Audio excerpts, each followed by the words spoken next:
오늘은 하나님께서 켈러 교회를 세우신 지 13년째 되는 날입니다. 그리고 저희가 너무나 저담으로 사랑하는 저희 교회가 저담으로 사랑하는 우리 서소원 전사님을 목사 안수하는 날이기도 합니다. 제 사역에 오늘이 가장 뜻깊은 날인 것 같습니다. 제가 원래 긴장을 잘 안 하는데 이번 일주일 내내 제가 더 긴장이 되더라고요.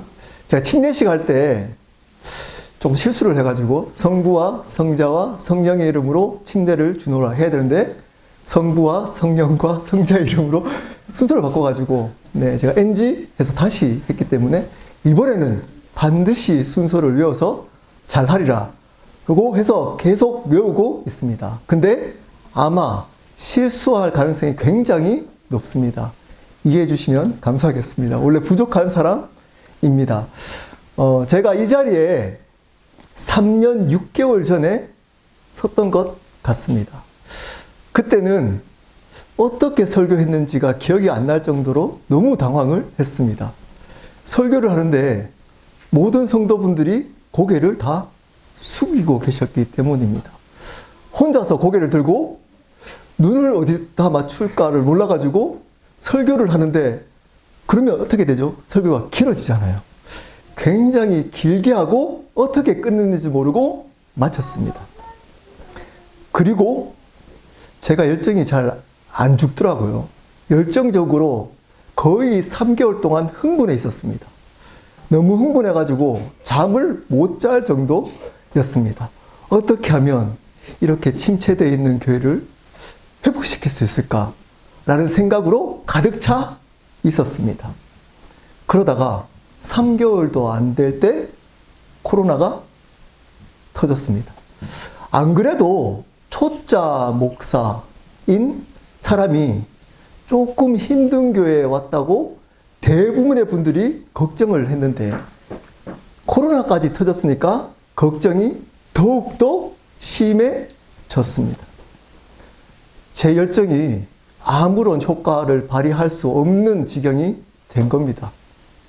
근데 그것이 저희 교회의 큰 축복이었습니다. 제 열정이 죽고 하나님의 열심이 드러나는 시간이었습니다.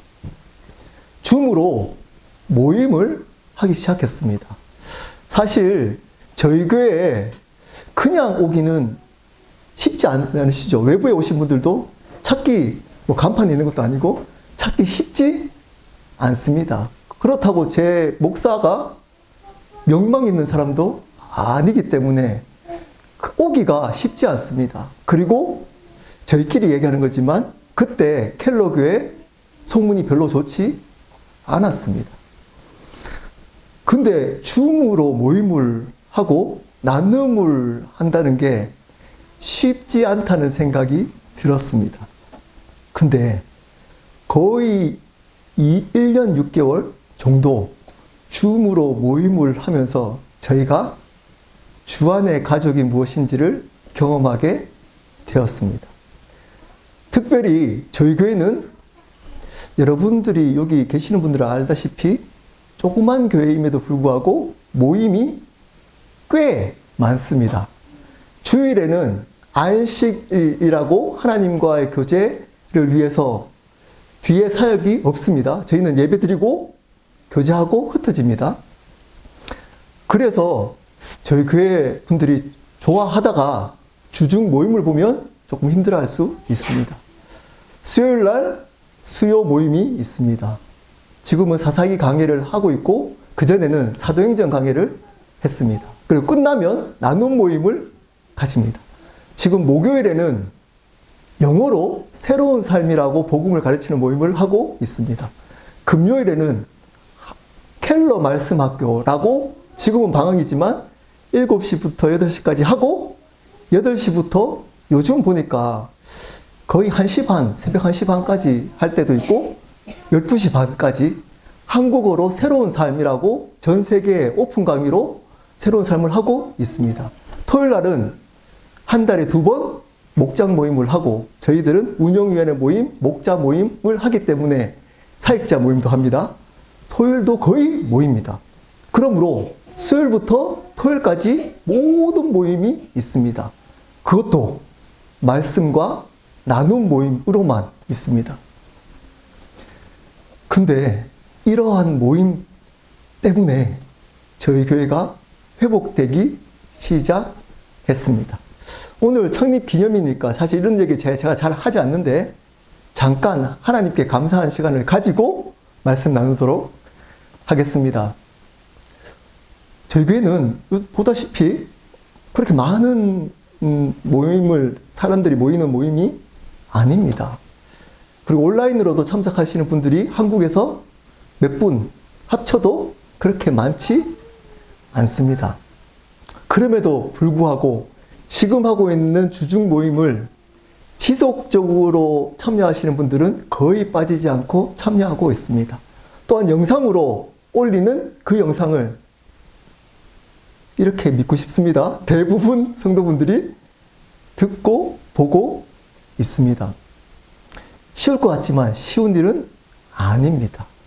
그리고 여기 새로운 삶 하시는 분, 네, 우리 한덕자매님도 계시네요.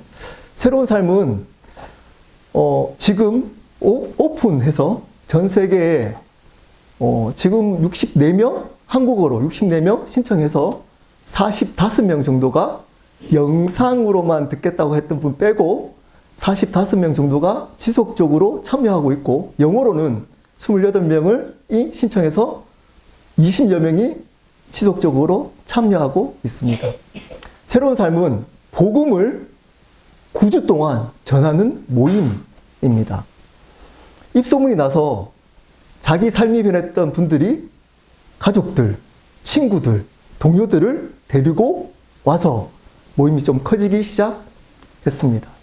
올해는 제가 전화로만 8명에게 복음을 전해서 예수님을 영접했습니다. 통틀어서 10명 정도가 새로운 삶을 통해 예수님을 영접했습니다. 저희 교회 우리 어른 성도보다 많은 분들에게 복음을 전하고 있습니다. 독특한 교회입니다. 독특한 교회입니다. 사실 지금은 교회에서 복음을 전하기가 쉽지 않다고 합니다. 이게 틀렸다, 맞다 얘기를 하고 있는 거 아닙니다. 다른 겁니다. 교회마다 다르게 전도하고 선교를 하고 있는데 대부분 큰 교회에서는 선교 여행을 갑니다. 가더라도 좋은 점도 있지만 아이들이 그 선교를 통해서 변화된 것도 있지만 실질적으로 복음을 전하고 영접하기는 쉽지 않은 세대가 왔습니다. 근데 그럼에도 불구하고 저희 교회는 지금까지 12번 새로운 삶을 전 성도들에게 했고 5번 오픈 강의로 전 세계에 있는 분들에게 150명 가까이에게 복음을 전하고 있습니다. 그분들이 헌신하겠다고 해서 20명, 공식적으로 20명이 새로운 삶 오프라인 모임을 시작했습니다. 그들이 기도하고 전도하는 일들을 하고 있습니다. 이것도 그냥 소문내지 않고 여기 오신 분들에게만 알려드리는 겁니다. 조직이 되지 않았으면 좋겠습니다. 커지는 것이 원하지 않습니다. 왜 그런지를 오늘 말씀을 통해서 알아보도록 하겠습니다. 저희 교회는 이런 교회로 세워갔으면 좋겠다. 그리고 오늘 우리 전도사님은 이런 목사가 되었으면 좋겠다를 오늘 말씀을 통해서 알아보도록 하겠습니다. 어떻게 해야, 우리 설교노트 한번 볼까요? 어떻게 해야 바른 교회로 세워갈 수 있을까요? 다른 말로 저희 켈로 교회가 앞으로 어떤 교회로 세워가기를 원할까요? 첫 번째입니다. 우리 설교노트 한번 볼까요? 첫 번째입니다. 바른 신앙 고백을 해야 합니다. 13절부터 18절까지 말씀입니다. 제가 13절 말씀 여기 나와 있지 않지만 제가 한번 읽어보도록 하겠습니다. 말씀에 예수께서 빌립보 갈샤라 지방에 이르러 제자들에게 물어 이르시되 사람들이 인자를 누구라 하느냐. 예수님이 갈릴리에서 예루살렘 입성을 준비하고 있습니다. 갈릴리는 여기 있습니다. 예루살렘은 여기 있습니다. 오늘 들른 빌립보, 가이사랴 빌립보는 북쪽에 있습니다. 그러므로 예루살렘 입성을 하려면 남쪽으로 그냥 가시면 됩니다. 근데 의도적으로 북쪽으로 가셔서 가이사랴 빌립보 지방에 들리시고 예루살렘에 입성을 합니다. 의도가 있었다는 겁니다. 의도가 어떤 의도일까요? 나옵니다. 뒤에 사람들이 인자를 누구라 하느냐를 알고 싶었던 겁니다. 그랬더니 14절입니다. 이르되 더러는 침례 요한, 더러는 엘리야, 어떤 이는 예레미야나 선지자 중에 하나라 하나이다. 자기가 들었던 훌륭한 성경에 나오는 인물들을 이야기를 합니다. 이러한 사람들이라고 사람들이 이야기를 한다는 겁니다. 많은 사람들이 예수님을 주님이라고 고백은 하지만 실질적으로 자기의 삶에 행복을 주는 이러한 요한, 엘리야, 예레미야 같은 분으로 믿고 사는 분들이 많습니다. 예수님은 여러분 빌립보 가이사랴 지방은 아는 분은 아시겠지만 그때 당시에 가장 큰 도시 중에 하나였습니다. 황제의 우상이 있었던 지역이었습니다. 그 지역에 여러분 13명의 노숙자가 모여서 자기들끼리 이야기를 주고받고 있는 겁니다. 우리는 예수님 편에서 보기 때문에 이 모임이 굉장히 좋아 보이지만 여러분 한번 상상해 보십시오. 지금으로 말하면 이런 겁니다. 뉴욕에 우리 현주 집사님 뉴욕에 계시잖아요. 온라인으로. 뉴욕의 거대한 도시에 노숙자 13명이 저 구석에서 이야기를 주고받고 있는 내용을 가지고 온 겁니다. 그 거대한 도시에 사람들이 냄새나는 13명을 향해서 지나갑니다. 그 지역은 건조하고 더운 날씨라 냄새가 날 겁니다. 그러한 것을 출근하는 사람들에게 묻힐까봐 그들은 조심해서 피해 갑니다. 관심이 없습니다. 근데 그 중에 우두머리라고 보여지는 한 사람이 질문을 한 겁니다. 너희는 나를 누구라고 하느냐? 사람들은, 저기 있는 지나가는 사람들은 나를 누구라고 하느냐? 물었더니 바로 이런 위인들의 이야기를 한 겁니다. 그렇게 질문했던 분이 바로 예수님이셨습니다. 여러분, 이 예수님이 목회를 한다고 생각해 보십시오. 처음으로 목회를 한 개척한 교회입니다. 처음 교회 공동체입니다. 근데 아무도 관심이 없습니다. 왜냐? 집도 없고 냄새도 나고 그들의 직업을 보니까 가관입니다. 거기에다가 무식한 사람들만 모여져 있고 손가락질 받는 사람들이 모여 있습니다. 당연히 아무 관심이 없습니다. 그래서 그 지나가는 사람들은 예수님을 그냥 여러 성경의 위대한 인물 중에 한 사람이라고 이야기를 한다고 얘기했습니다. 그랬더니 오늘 우리 설교노트 볼까요? 15절에 이렇게 묻습니다. 이르시되 너희는 나를 누구라 하느냐? 저 사람들은 나를 위인이라고 하는데 너희들은 나를 누구라고 생각하니? 누구라고 믿니? 묻습니다. 제가 질문합니다. 여러분들은 예수님을 누구라고 믿고 계십니까? 여러분들은 지금 이 자리에 예배에 오셨던 분들이니까 예수님을 믿는다라고 고백하시는 분들이십니다. 근데 예수님을 누구라고 믿고 이 자리에 계십니까? 예수님이 대답하십니다. 16장 16절입니다. 시몬 베드로가 대답하여 이르되 주는 그리스도시요 살아계신 하나님의 아들이시니이다. 베드로가 이야기를 합니다. 주는 그리스도시요 살아계신 하나님의 아들이십니다. 그랬더니 예수님이 너무 좋아합니다. 너무 좋아합니다.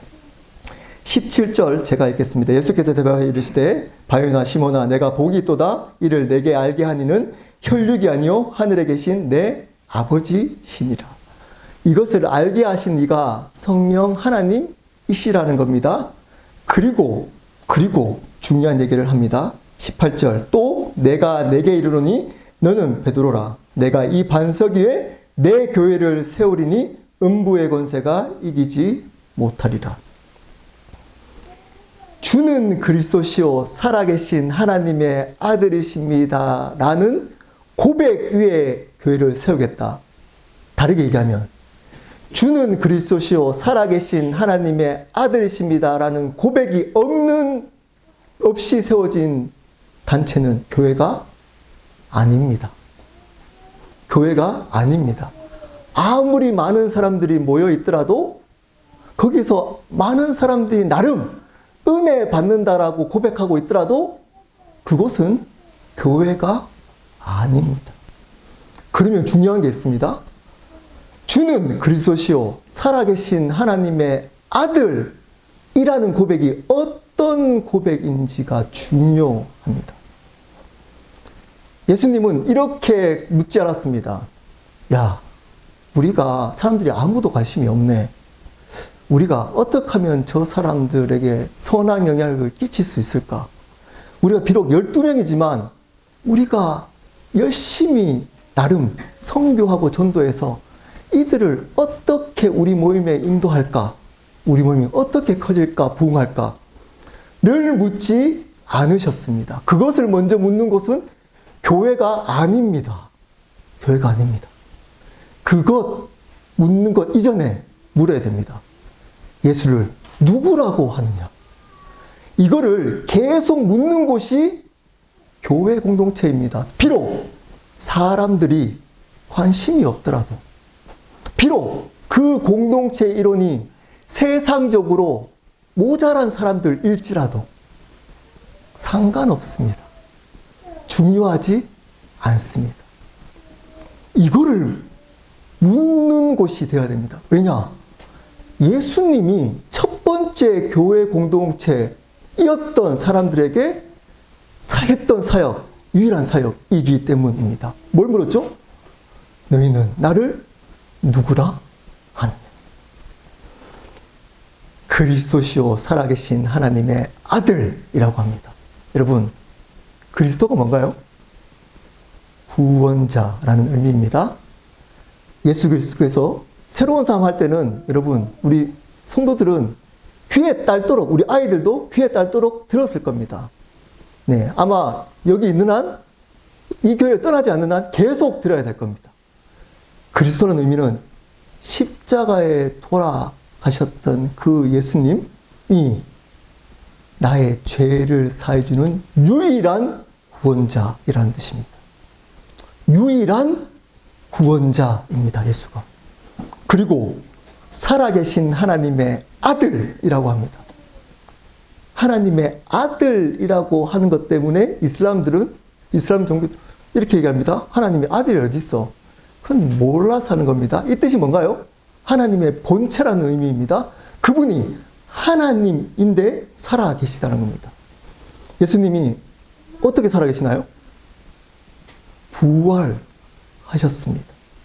그래서 지금도 살아계십니다. 여러분, 부활하신 것은 사람이 부활할 수 없습니다. 유일하게 하나님만 부활할 수 있습니다. 그러므로 예수님이 하나님이라는 겁니다. 창세기 1장 1절, 하나님은 어떤 하나님이라고요? 우리 아이들, 어른들은 기담 계속 들었던 얘기죠. 하나님은 창조주 하나님이십니다.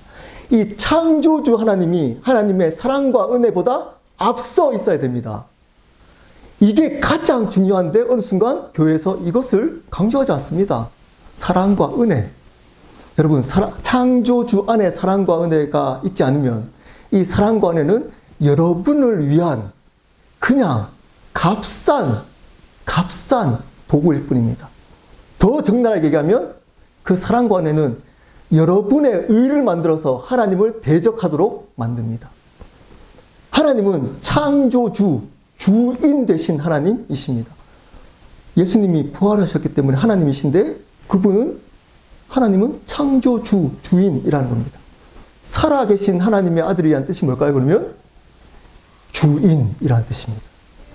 그분은 우리를 죄를 용서하신 유일한 구원자이자 부활하셔서 우리의 삶과 생명의 주님, 주인 되신다라는 겁니다. 이것을 믿느냐? 이것을 정말 바르게 고백하느냐? 뒤에 제가 영접에 대해서 할 겁니다. 이것을 믿는 사람들이 생각보다 별로 없습니다. 생각보다 별로 없습니다. 그분을 주님, 실질적인 내 삶의 주인으로 입으로 고백하는 사람들은 많습니다. 근데 성경이 말하고 있는 믿는 사람들은 별로 없습니다. 교회 오면 주님 했다가 밖에서는 내가 주인이고 그분은 헬퍼, 사랑과 은혜를 주시는 헬퍼로 내가 주인 되어서 살아갑니다. 이 고백을 바르게 해야 교회라는 겁니다. 이 고백을 바르게 하도록 만드는 곳이 교회라는 겁니다. 켈러 교회는 이런 교회가 되어야 합니다. 간판이 없어도 괜찮습니다. 사람들이 켈러 교회를 몰라줘도 괜찮습니다. 괜찮습니다. 사람들이 별로 안 모여도 교실에 오라 그러면 잘 안 오잖아요. 여러분 전도할 때 힘들잖아요. 켈러 교회. 왜냐하면 몇 시에 예배 드려요? 그럼 2시 반. 요번에도 누구 이렇게 영상을 보내줬더니 은혜 받았다고 얘기를 했는데 몇 시 예배죠? 2시 반 예배라 그러고 예배당이 없으니까 기도해야 된다고 그러시더라고요. 쉽지 않잖아요. 쉽지 않잖아요. 사실은 쉽지 않습니다. 괜찮습니다. 헬러 성도분들 괜찮습니다. 우리 지나가다 보면 이렇게 지나가다 보면 우리 간판이 별로 없어가지고 저쪽에 들어가야 될지 이쪽에 들어가야 될지 잘 모르잖아요. 그거 중요하지 않습니다. 왜냐? 박진우 목사는 예수님보다 지금 3배 많은 성도를 데리고 사역하고 있습니다. 그것도 이력이 화려합니다. 저희 그 성도분들. 거기에 비하면. 감지덕지입니다. 이 정도면 충분합니다. 충분합니다. 중요한 것은 여기 계시는 분들이 예수님을 누구라고 고백하느냐입니다. 누구라고 믿고 살아가느냐입니다. 그것을 바르게 고백하며 살아가면 그것이 교회인 겁니다. 그것이 교회입니다. 하나님 보시기에 가장 기뻐하시는 교회입니다. 예수님은 저도 효율적인 사역자는 아닌 것 같더라고요. 근데 저보다 훨씬 비효율적인 사역자였습니다. 가이사라 빌립보 사람 중에 뛰어난 사람들을 하나님이시잖아요. 설득해서 거기 있는 사람들 맑게 알아듣는 똑똑한 사람들을 모아서 그 사람들 중심으로 사역하면 됐습니다. 훨씬 그 땅을 변화시키는 것이 효율적이었을 겁니다. 그리고 그렇게 집 없이 떠돌아다니면서 아무도 관심 없는 그 삶 안 살아셔도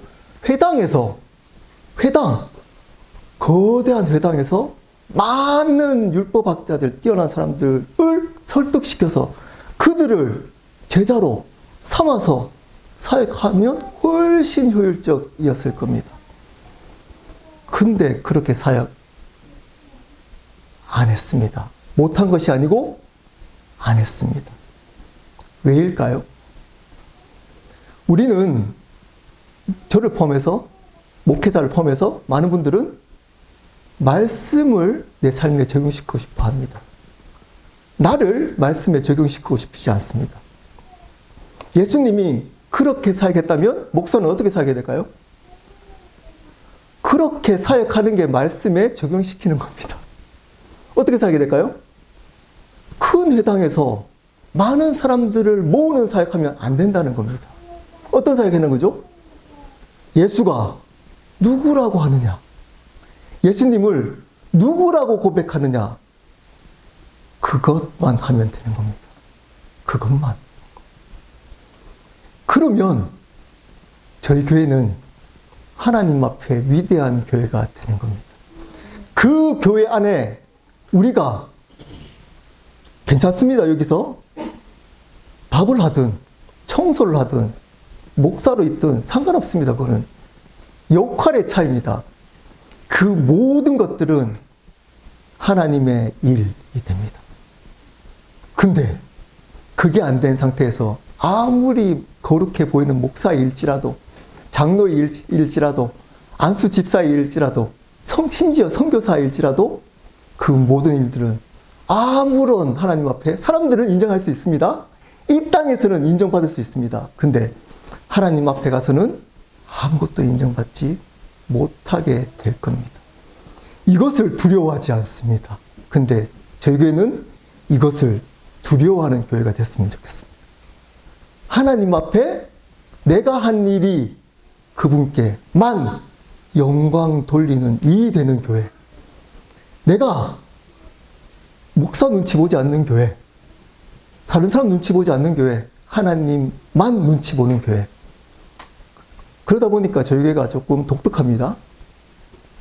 느끼셨는지 모르겠지만 자유합니다. 목사 오늘은 제가 양복을 이렇게 특별하게 또 이제 서수원 전사님 목사 안 쓰고 또 이런 것도 나가면 또 말이 또 나오잖아요. 그래서 좀 차린 겁니다. 지내다 보면 알 겁니다. 저희 교회 분들이 꽤 자유합니다. 목사에게 이야기하는 것도 자유하고 자주 연락 옵니다. 자주 연락 옵니다. 그리고 저도 제 할 얘기 다 합니다. 왜냐? 목사가 교회 주인이 아니기 때문입니다. 예수님만 교회 주인입니다. 저는 목사 역할을 하는 사람일 뿐입니다. 사람. 그것으로만 존재하면 되는 겁니다. 그분께 볼 수 있도록 만드는 교회가 되었으면 좋겠습니다. 그래서 자유했으면 좋겠습니다. 그래서 당당했으면 좋겠습니다. 그렇지만 겸손하면 좋겠습니다.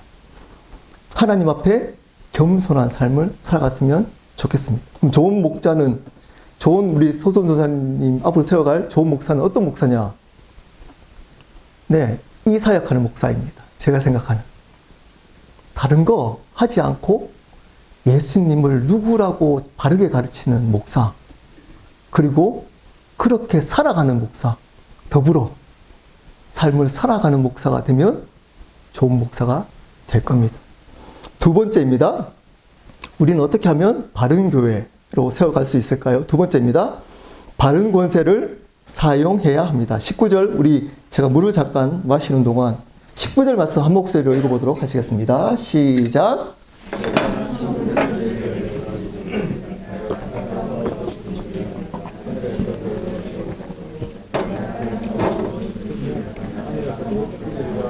가시고 천국 열쇠를 내게 준다.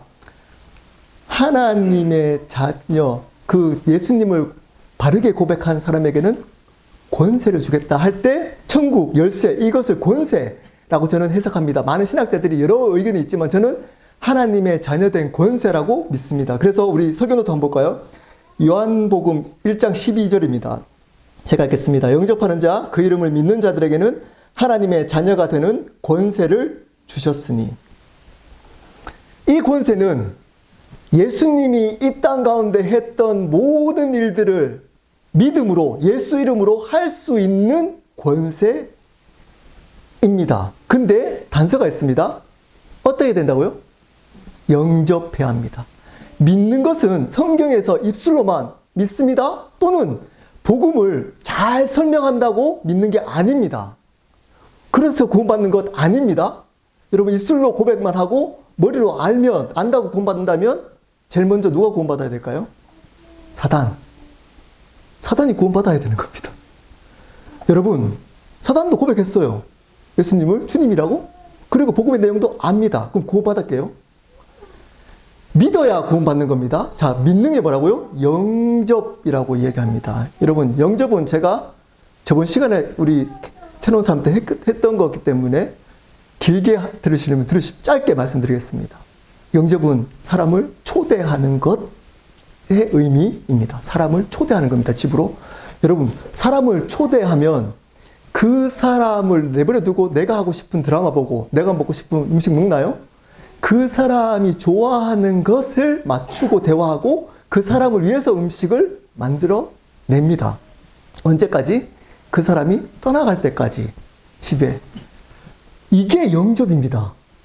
자, 예수님을 영접했는데 떠나가지 않을 때까지 예수님을 위해서, 그분을 위해서 대접하고 그분을 위해서 생각하고 하는 것이, 그 삶을 살기로 결단하는 것이 영접, 믿는 것입니다. 언제까지? 떠나갈 때까지. 내가 들어오시는 그분이 나의 마음속에 떠나갈 때까지. 언제 떠나가나요? 안 떠나갑니다. 안 떠나갑니다. 즉, 영접은 그분을 주인으로 살기로 결단하는 겁니다. 방향을 바꾸는 겁니다. 이거 아닙니다. 내가 주인 돼서 살아가면서 예수님을 애드시키는 거. 예수님을 교회 생활을 애드시키는 거. 재정에 있는 것들 애드시키는 거. 여러분, 종교 활동을 애드시키는 거가 아닙니다. 주인을 바꾸는 겁니다. 주인을 바꾸는 겁니다. 영접은. 성경에서 말하는 영접, 믿는 것을 이렇게 안 설명한 적이 한 번도 없습니다. 한 번도 없습니다. 우리가 그렇게 믿고 싶은 겁니다. 어떤 거죠? 우리 입술로만 믿습니다 하면 확인 안 하고 확신 주잖아요. 예수님 믿어요? 집사님? 믿어요. 그러면 삶 확인 안 합니다. 그리고 어떻게 하죠? 구원받았어요. 그럼 조금 흔들리면 어떻게 얘기하죠? 확신을 가지십시오. 사탄이 방해하는 겁니다. 확신을 가지십시오. 그러다가 큰일 납니다. 큰일 납니다. 확인해야 됩니다. 물어야 됩니다. 집사님, 예수님을 누구라고 하십니까? 얘야, 자녀에게 물어야 됩니다. 얘야, 예수님을 누구라고 하느냐? 부모님에게 물어야 돼요. 자녀들이. 엄마, 아빠, 예수님을 누구라고 해? 왜 그럴까요? 이것이 가장 중요하기 때문입니다. 이거 외에 중요한 게 있나요?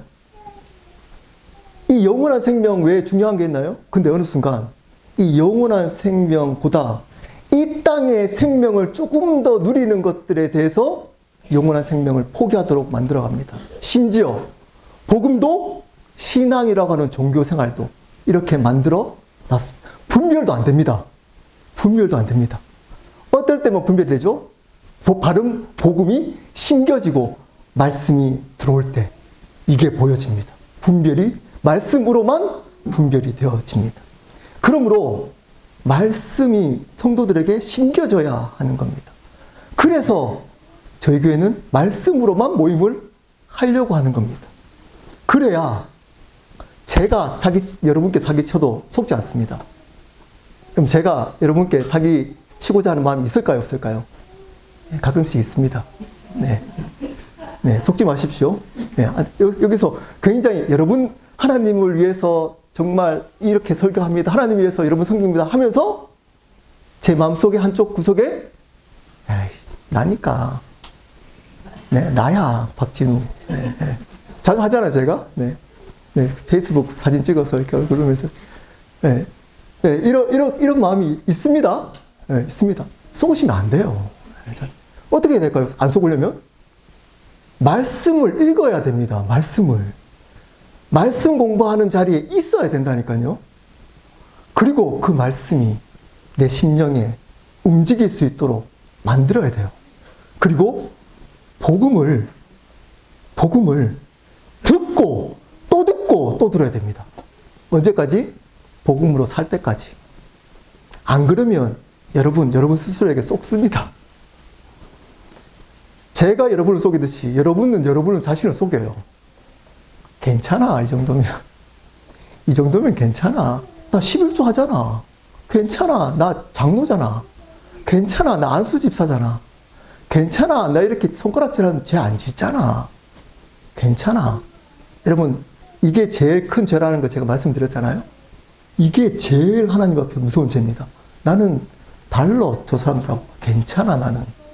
특별해. 이러한 죄악들을 계급을 만들어 놓고 이러한 죄악들을 안 했기 때문에 나는 이 정도 죄악을 범했기 때문에 나는 이 사람들보다 나는 괜찮아 라고 하는 것이 근본적인 죄라고 했습니다. 내가 주인 된 것.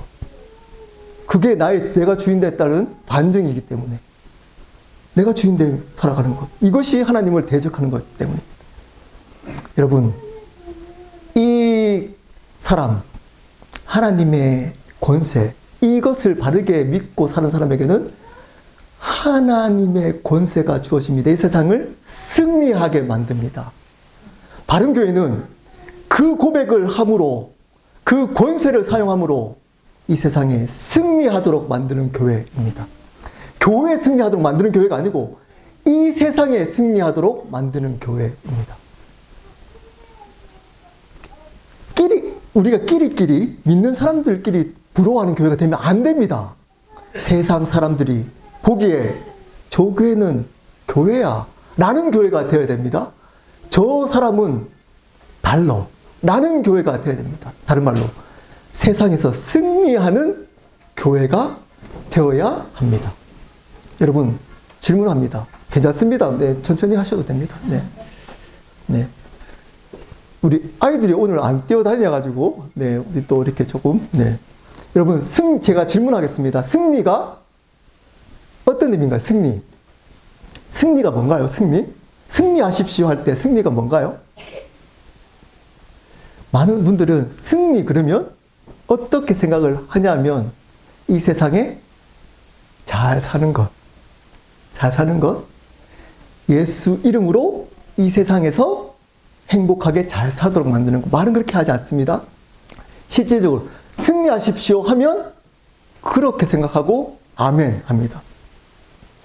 승리가 뭔가요? 이 권세를 주신 이유가 승리하기 위함인데 승리가 뭔가요? 여러분, 승리는 내가 주인 되지 않고 예수님만 주인 되는 겁니다. 승리는 나는 죽고 예수 그리스도만 존귀케 되는 것이 승리입니다. 예수님이 권세를 왜 주셨다고요? 왜 예수 이름으로 여러분 기도하나요? 왜 예수 이름으로 이 자리에 있나요? 승리하기 위함입니다. 예수님만 주님으로 존귀케 만들기 위해서 권세를 주신 겁니다. 여러분 행복하라고 주신 것 아닙니다. 아닙니다. 그것을 위해서 바른 권세를 사용하도록 만드는 교회. 그래서 이 세상에 승리하도록 만드는 교회. 어떤 목사가 그럼 좋은 목사인가요? 어떤 목사가 좋은 목사인가요? 네. 이러한 권세를 바르게 사용하도록 만들어서 세상 가운데 승리하도록 섬기는 목사입니다. 저희 교회는 앞으로 이런 교회가 되어야 됩니다. 한 사람 한 사람이 여기서 승리하려고 생각하지 마십시오. 자폭이라고 합니다. 자폭. 네, 자폭. 네, 자폭하지 마시고 세상 가운데 폭탄을 터뜨려야 됩니다. 세상에서 승리해야 됩니다. 다른 말로 가정에서, 직장에서, 여러분 부모, 이웃 관계에서 승리하셔야 됩니다. 거기서 예수님이 주님이라는 것이 드러나도록 만들어야 되는 겁니다. 그런 교회가 되었으면 좋겠습니다. 말씀을 마무리하도록 하겠습니다.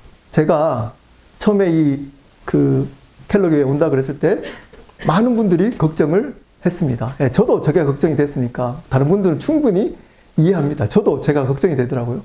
초자에다가 행정력 부족, 그리고 말투 들어보셨잖아요, 지금. 네. 대구 표준말 쓰고 억양도 강하고 흥분하면 말도 빨라지고, 이러한 목사가 처음 가는 목회지가 좀 안정적인 교회가 됐으면 좋겠는데 그때 조금 힘들었습니다, 저희 교회가. 그런 교회 간다고 했더니 걱정을 많이 했습니다. 처음에 관계 때문에 목사님 가시면 제가 따라가겠습니다 했던 우리 몇 번 전에 교회 분들이 있었는데 아무도 안 오시더라고요. 저 같아도 안 오겠습니다. 저 같아도. 근데 우연히 만났던 우리 서수원 전사님이 운이 나빴던 건지 아니면 하나님 은혜라고 해야겠죠. H마트에서 제 아내하고 같이 가면서 만나게 되면 내가 콜링하겠다 이렇게 했는데 만났습니다. 그래서 코 깨어서 3년 저하고 같이 사역을 했습니다. 쉽지 않은 사역이었습니다. 왜냐하면 안 그래도 조금 힘든데 거기다가 열정만 있는, 거기다가 강성이라고 이야기를 듣는, 지금 우리 외부에 있는 우리 성도들은 이게 좀 익숙해져 있지만 외부에 오신 분들은 들으면서 너무 세게 얘기하는 거 아닌가? 말 함부로 이렇게 생각할 수도 있잖아요. 강성이라고 하는 목사에게 사역을 하는 게 쉽지 않았습니다. 근데 3년 동안 제가 이렇게 부족한 부분도 많고 행정적인 부분들을 잘 섬겨서 이 자리까지 왔습니다. 저는 교회의 모든 대부분의 책임은 목사라고 생각합니다. 제 얼굴에 침 뱉기지만 목사가 교회의 가장 큰 문제라고 생각합니다. 목사가 바뀌어야 교회가 바뀐다라고 생각합니다. 어떤 목사가 됐으면 좋겠냐라고 오늘 말씀을 가지고 나누자면 아주 심플합니다. 바른 예수님을 누구라고 고백하는지를 바르게 가르치고, 그리고 그렇게 자녀된 자들이 바른 권세, 예수 이름의 권세를 사용해서 이 땅 가운데 승리하도록 만드는 목사, 그렇게 섬기는 목사가 되면 하나님이 기뻐하시는 좋은 목사라고 생각합니다. 이 땅에서는 여러분, 승부가 나지 않습니다. 몰라요. 저 목사님 큰 교회에서 존경받고 했기 때문에 저분은 훌륭한 목사야 라고 우리는 얘기를 하잖아요. 여러분, 훌륭한 목사라고 할 때 대부분은 크게 부흥을 시키고 많은 사람들을 모이게 했던 그 목사를 훌륭한 목사라고 하잖아요. 맞을 수도 있고 틀릴 수도 있습니다. 그게 기준이 아닙니다. 제가 저번 주에 나눴죠. 바락. 여러분, 바락 아시죠? 드보라가 전쟁 나가자고 할 때 무서워서 못 나갔던 바락. 그래서 드보라 같이 가야 나 전쟁에 나가겠다고 했던 바락. 그 반쪽짜리 믿음 때문에 바락은 그 전쟁의 영광을 못 받게 될 거라고 하나님이 이야기를 합니다. 그럼에도 불구하고 바락은 전쟁에 나갑니다. 근데 희한한 일이 있어요. 이 땅에서는 영광을 못 받았어요, 바락은. 근데 히브리서 11장에 바락의 이름이 나옵니다. 딱 한 번 있었던 그 사건을 통해 바락의 이름이 나오는데 그 바락과 동일하게 다윗도 나오고 기드온, 삼손 이름이 나옵니다. 드보라는 안 나오고. 저는 그걸 묵상하면서 이렇게 저는 해석했습니다. 하나님의 믿음의 사람들은 이 땅의 영광을 받는 사람들이 아니구나. 하나님은 이 땅에 영광이 없다 하더라도 하나님 때문에, 그분이 주님이기 때문에 살아가는 사람들을 영광스럽게 생각하는구나. 그 삶을 사시면 되는 겁니다. 그 목회를 하면 되는 겁니다. 그 신앙생활을 하시면 됩니다. 저희 교회는 어떤 교회가 되면 될까요? 그런 교회가 되면 됩니다. 사람들이 알아주든, 네, 제가 조금 실수를 많이 하기 때문에 뭐 좋은 얘기는 잘 듣지 않을 수도 있습니다. 네, 요즘 하나님의 굉장히 그 부어주시는 은혜 때문에 조금 칭찬받고 있지만 대부분 네, 이런 목사는 인기가 별로 없습니다. 괜찮습니다. 저에게 예배당 네, 없어도 괜찮습니다. 네, 없어도 괜찮습니다. 그리고 알아주지 않아도 지나가다가 간판 못 봐서 그냥 스쳐 지나가도 괜찮습니다. 하나님만 주목하면 됩니다. 하나님이 우리를 주목하시면 됩니다. 그것은 물어야 되는 겁니다. 그래서 예수님을 누구라고 하느냐, 그리고 영접 그분을 주인으로 바르게 삶을 결단을 해서 그 예수 그리스도의 이름으로 승리하며 예수님만 존귀케 하고 살아내느냐. 왜냐? 예수님이 오늘 말씀에 그 사역만 하셨기 때문입니다. 예수님이 그 사역을 했다면 우리는 그러한 교회로 세워가면 되는 겁니다. 우리 함께 기도하도록 하겠습니다.